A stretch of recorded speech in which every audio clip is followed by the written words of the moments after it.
আমাদের একটা কমন স্বভাব আছে যে আমরা রোজাটা অনেকে হয়তো সামাজিক প্রেসারে পারিবারিক প্রেসারে রাখি, বাট নামাজগুলো পড়ি না। ইফতার পার্টি করতে করতে রাত 8টা বেজে যায়।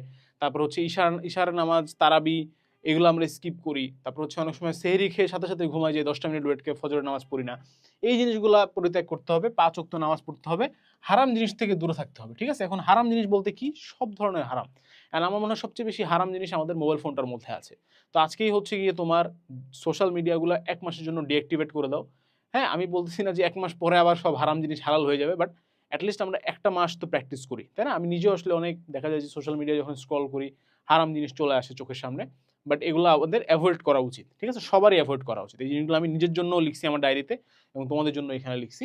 তো তারপর দেখো যে সবগুলো রোজা রাখতে হবে লিখছে এখানে, এবং তারপর হচ্ছে কোরআন শরীফ পড়া, ঠিক আছে? রমজান মাস অনেক পবিত্র একটা মাস। এই সময় যদি কোরআন রিসাইটেশন তুমি না করো, কোরআন শরীফ যদি না পড়ো, কোরআন তেলাওয়াত যদি না করো ভাইয়া, তাহলে কিন্তু তুমি একটা বড় ধরনের বরকত থেকে বা সওয়াবের অপরচুনিটি থেকে কিন্তু তুমি তুমি মিস করে যাচ্ছ অপরচুনিটিটা, তাই না?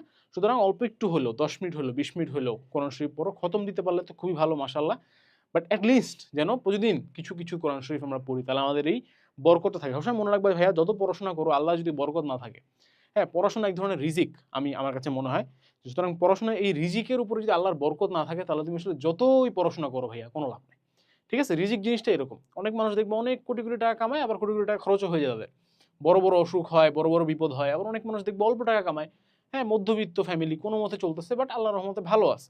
সুতরাং পড়াশোনার এরকম অল্প একটু পড়বা, বাট ভালো মতো পড়বা, সেটাই পরীক্ষা আসবে, সেটা লিখবা, পাশ করে চলে আসবে, শেষ। সিম্পল হিসাব, ওকে?